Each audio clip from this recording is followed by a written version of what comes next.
Hey yo, I'm Altruistic Heart, also known as Olive. In today's video, I'm trying out these Ohuhu markers for the first time.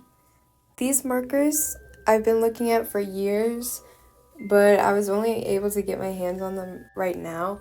Over the years, I've been trying to get familiar with using digital art instead, so I didn't really do as much traditional art.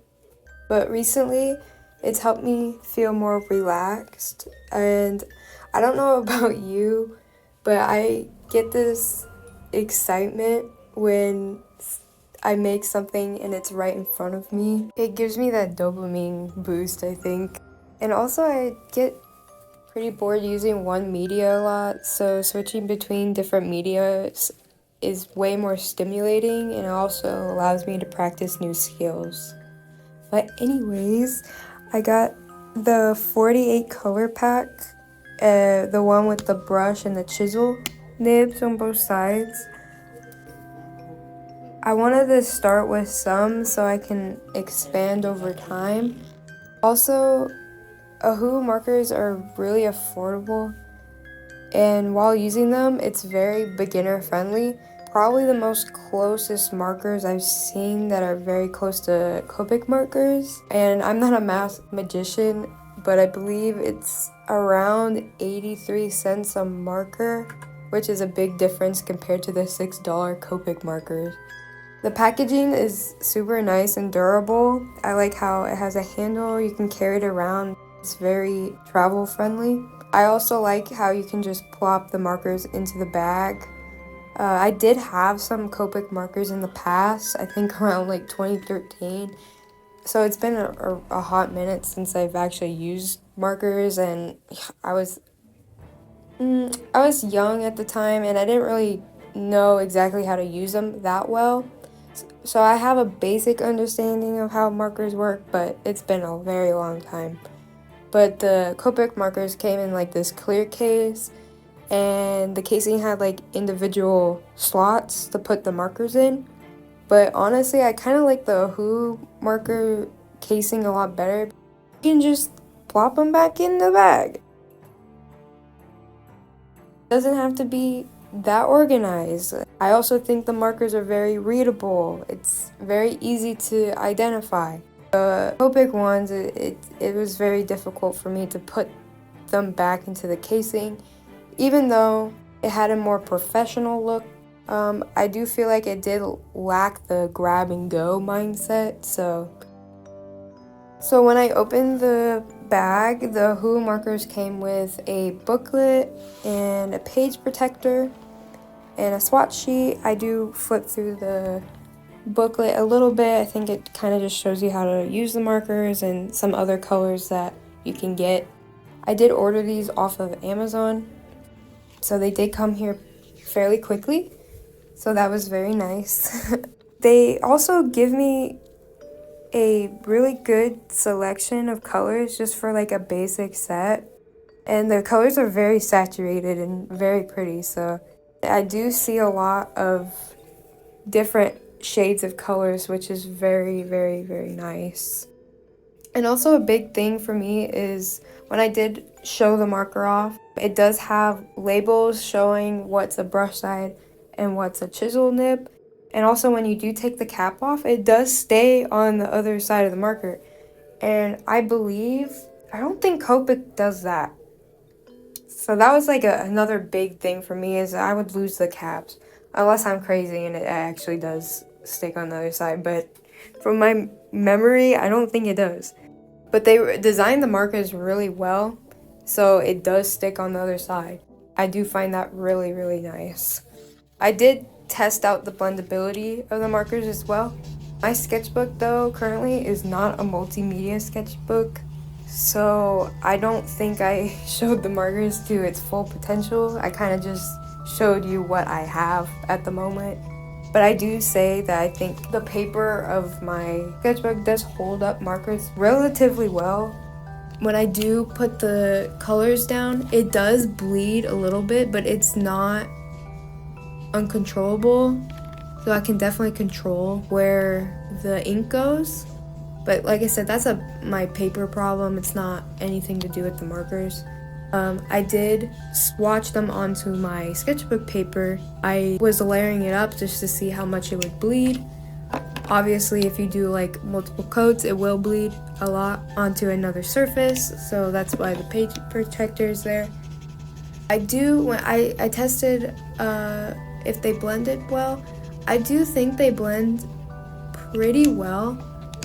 Of course, you're gonna have to like switch out the colors fast so it will blend more easily, but I do think they blend relatively well.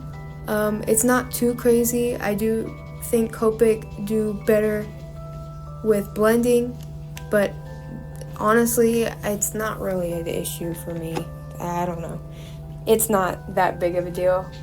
And for what I use them for, they do the job done. So you might have to put a little bit more effort into it, but overall it's pretty good.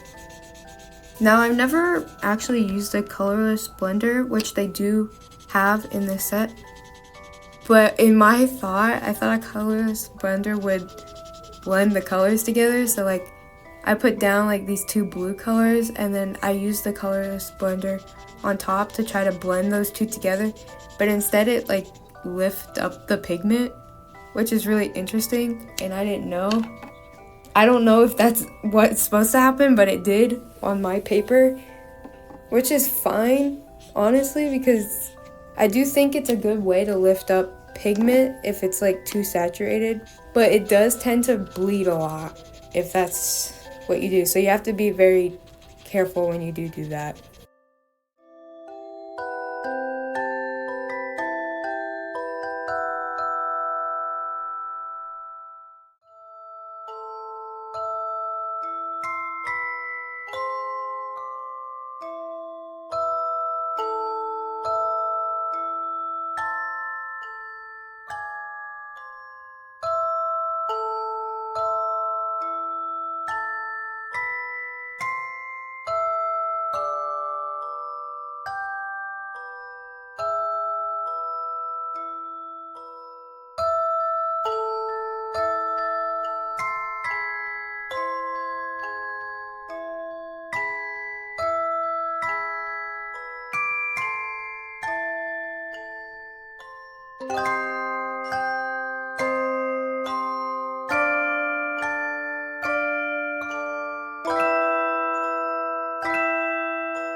I also do show that the color on the marker isn't exactly the same color on the swatch sheet, but in their defense, it's really difficult to match, especially when artists use all sorts of different types of paper and surfaces.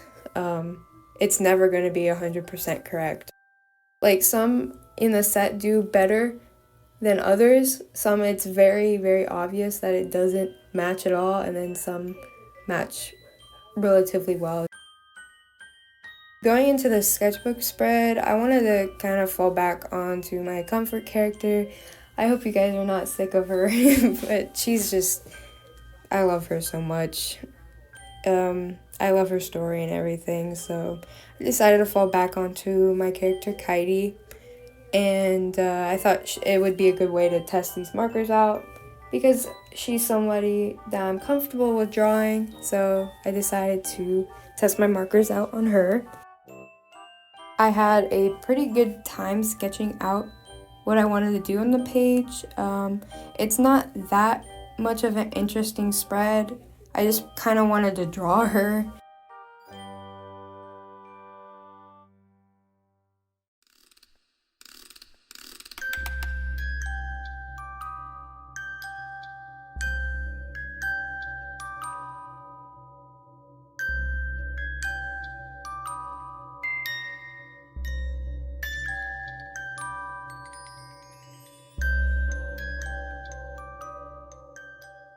For her pose, I kind of want to do a little more of I don't know, have her more playful.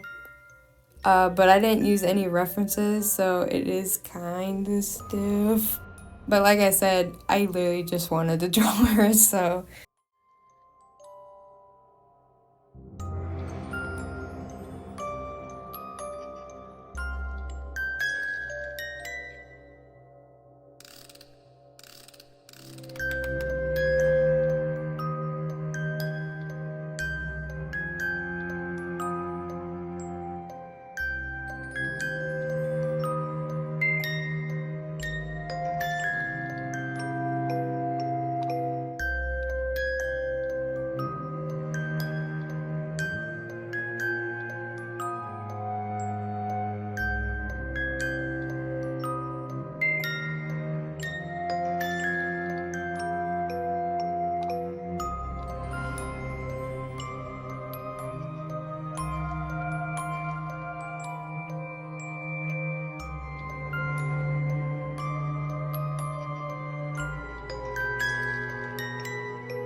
In my sketchbook spreads, I like squeezing and filling up the page as much as possible with like little doodles or things that like match the overall vibe of the spread. I think it just makes it way more complete, and this satisfies me at least.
Once I'm done sketching this out, I actually don't erase or like lighten the sketch at all before I put color on. I know some people say that it would muddy up the page. I don't know if it's because of my pencil or anything, but once I actually laid down the color, I don't think it mattered too much because it just kind of covered it up.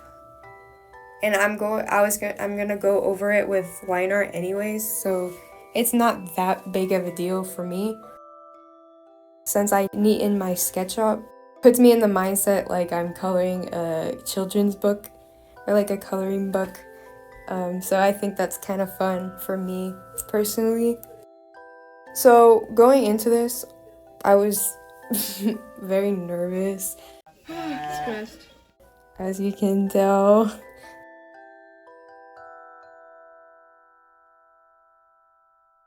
When I start traditionally, I usually use very light colors so I can build up values over time.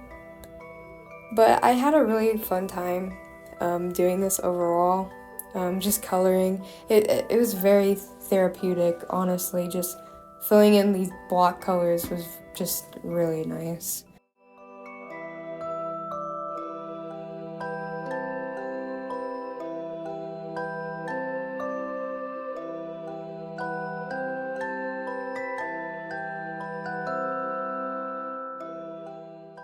While testing out these markers, it made me look forward to using other types of art media because I just like experimentation and textures.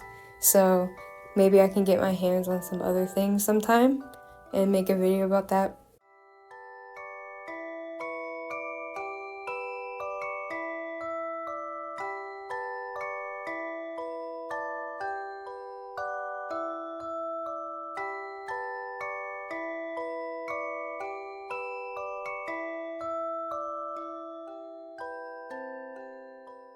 When I did lay down the skin tone, I do think it's a little too saturated for my liking.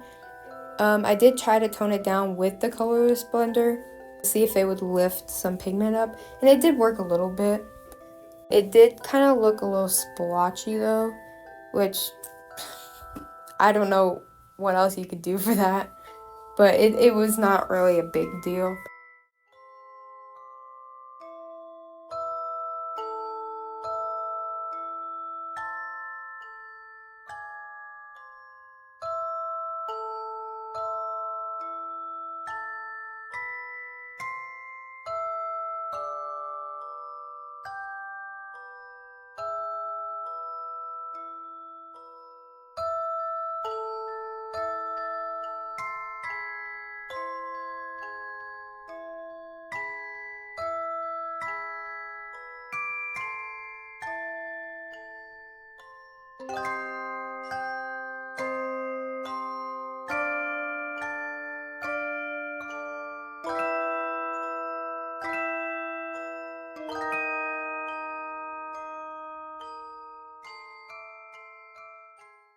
The markers, when you do lay them down the first time, they are a little streaky, but that doesn't bother me personally. I could care less because I'm literally building on top of them, so it doesn't matter. I also want to say that the colors of the frills aren't 100% correct due to not having as many neutral color options. And they also don't have that many, desaturated or, pale colors, too. Like, a pale pink or a pale orange color for, skin tones. They don't have, a pale brown, things like that. They don't have that many of those types of colors. They do have a purple, which is really nice for, shadows and stuff, and that might be why they added it in the first place. But I do think they have a pastel set, which would fill that, and they also have a skin tone set too. So if you are looking for more muted tones, I would probably go with the pastel and the skin tone set, but for just having colors, this set is very, very good with that.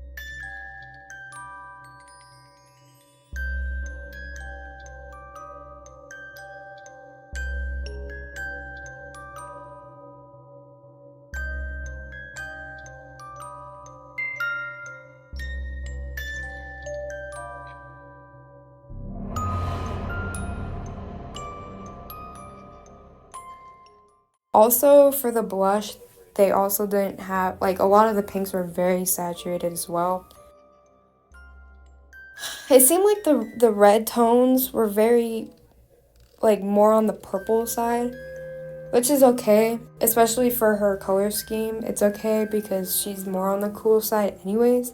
There's like one good red color and then like a really, really dark red color, and then the others are like mostly like purple pink.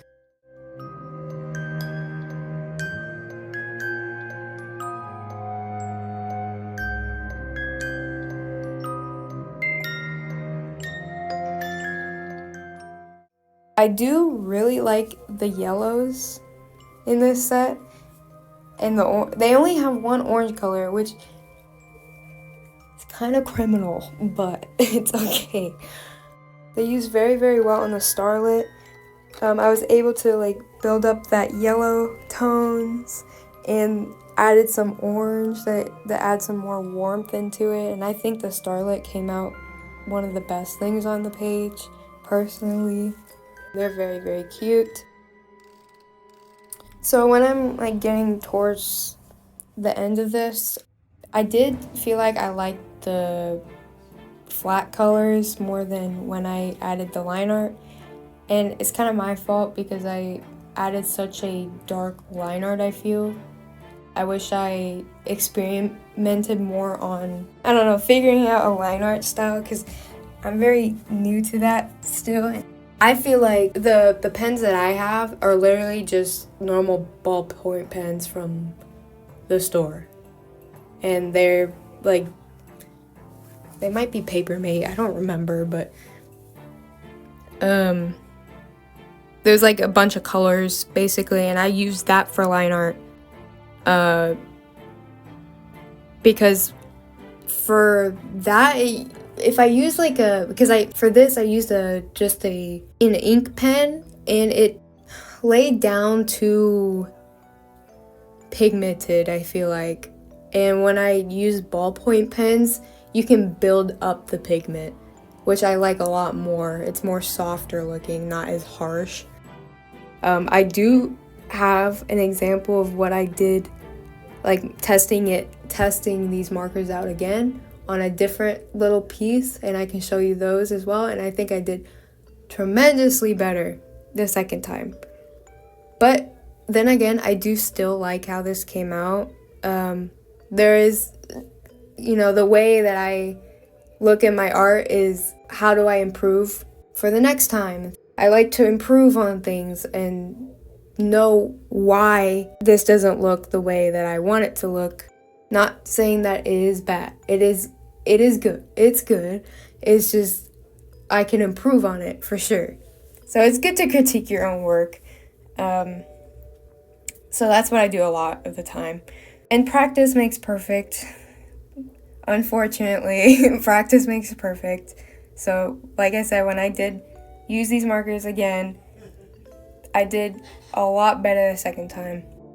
I did also go in with colored pencils. The only colored pencils I have are like these color erase pencils, and they are so light. I don't know why these are the only colored pencils I have at the moment, so they aren't the best to color with.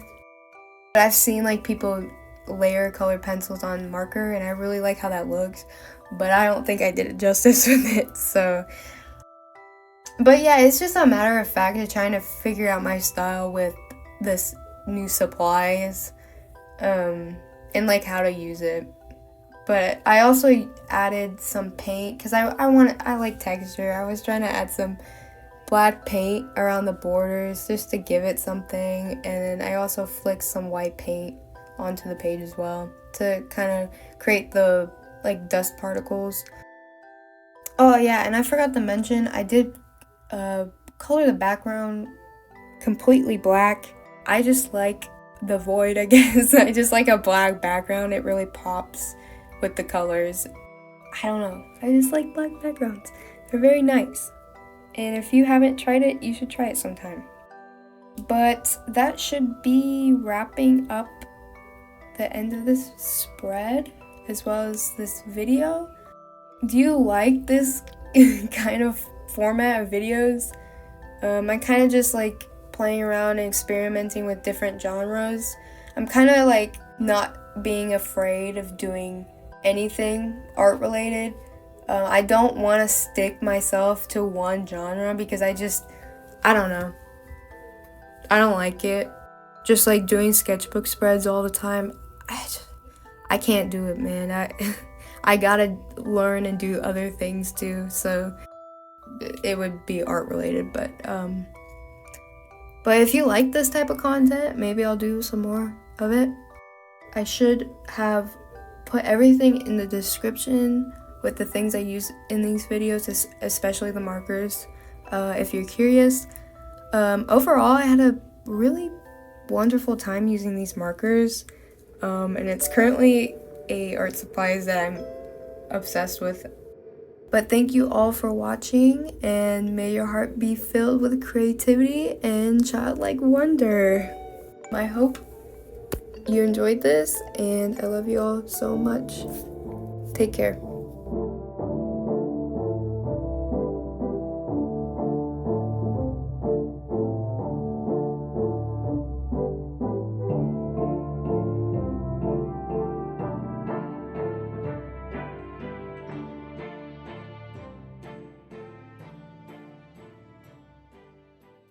I want you to leave me alone and give me a butt. Give you a what? What? Give you a what? Leave me alone and give me a butt. That's not what I said. Yeah, that's what you Okay. said. That's what you said.